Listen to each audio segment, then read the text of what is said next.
Hello. Today I hope I'm in for a treat because I'm looking at one of the top wines from one of Germany's most highly respected vineyards. So this is Robert Weil, Weingut Robert Weil's Kiedricher Gräfenberg Gewachs Trocken from 2020. Slightly tautologist because to be labelled as a Grosse Lage, you have to be making a wine as Trocken. So this winery actually makes other wines from this vineyard, the Kiedricher Gräfenberg, and for instance, we've tried already a Spätlese, which had some sweetness. They also make fully sweet wines, such as a Trockenbeerenauslese. They're very proud to have made a Trockenbeerenauslese every year for more than 30 years now from this vineyard. But to use this VDP sanctioned term, Grosse Lage, the wine has to be dry. The estate was first founded in 1867. Dr. Robert Weil was a lecturer at the Sorbonne University in Paris, and he could obviously see there was tension between France and Germany, leading in, I think it was 1870, or was it 1871, to the Franco-Prussian War. So he had to return to his home in the Rheingau. And he started buying up vineyards. There were clearly some high quality vineyards available. He was able to get hold of these sort of beautiful south-facing vineyards in Kiedrich. He also bought in 1874 a beautiful house that had belonged to Sir John Sutton, an English artist who'd lived in the area, and that today is still the headquarters of Weingut Robert Weil, which today is run by Dr. Robert Weil's great-grandson Wilhelm, so still in family ownership. And I mean, the estate has a fantastic resource in terms of the quality of its vineyards. It's got 90 hectares divided into 3 vineyards, 2 Erstes Gewachs and the Grosses Gewachs, Kiedricher Gräfenberg. So some fabulous resources. The soil types here are a broken stone, mostly pyritic slate, meaning very free draining vineyards and giving quite a mineral quality to the wines. The estate was also one of the early pioneers of sustainable viticulture in the Rheingau. So you get wines, so the vineyards having green cover crops, the use of organic rather than synthetic fertilizers, eschewing the use of herbicides, everything being hand-picked, very, very careful transportation of the grape, the careful selection and very careful transportation of the grapes to the winery. And in the winery, minimum intervention, use of indigenous yeasts where possible, use of gravity to move everything around rather than pumping.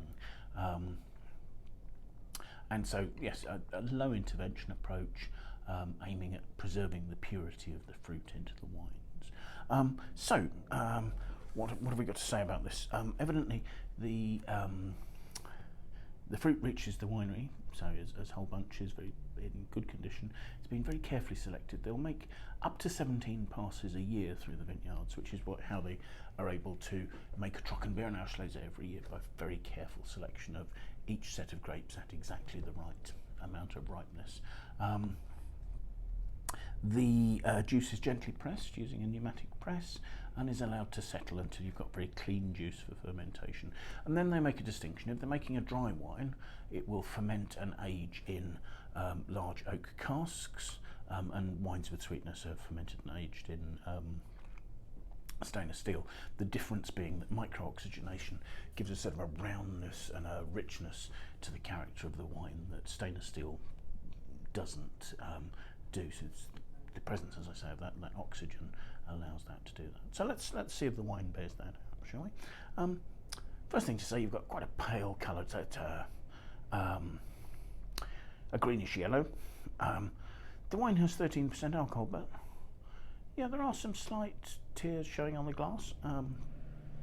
So this is a stronger wine than the Spätlese from the same vineyard, which was only 8.5%, but had the sugar retained by stopping the fermentation. So let's have a look at the aroma, shall we? the aromas are a much more mineral, have a much more mineral nature than we saw on the Spätlese. There's some of the sort of the Struckmatch gunflint notes of the fermentation showing through, but that is overlying a very Rieslingy sort of limey quince sort of fruit note, not in the same sort of honeyed way that you got with the Spätlese. As I say, much more mineral, almost a slight saline quality to the wine. That's for taste.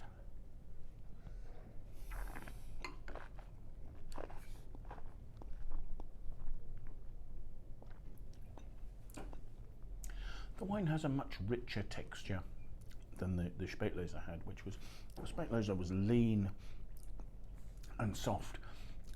This has much more presence and almost a bit of texture and grip to the mid palate there.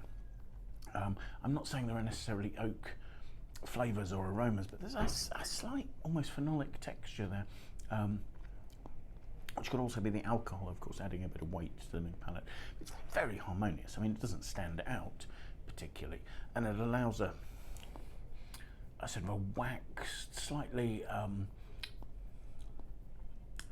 sort of burnished, limey notes to finish. I'm not sure burnished is a flavour actually, but there's something about the sort of the slight developed burnt sugar, candied peel sort of notes to the liminess on the finish of this, which again I think is the fermentation, that slight sort of gunflint Struckmatch aroma on the finish. There's a lovely freshness. I mean, the acidity is really, really good, and there's absolutely no sweetness in this whatsoever. Length is excellent. I suspect that with time, I mean, this is an incredibly young wine, and you probably can age this for a couple of decades, the fruit will fill out a lot more onto the back palate, and you'll get more of a sort of a waxy note, a sort of a wax polish sort of aspect to that, and a greater richness. So yeah, that's a superb wine, just in terms of its intensity, its beautiful balance and harmony. So thank you very much for watching. I hope you've enjoyed the video. Do feel free to subscribe to our channel. Hopefully you'll like and you'll share the video with your friends, and I hope you'll ensure you'll join us again. Bye now.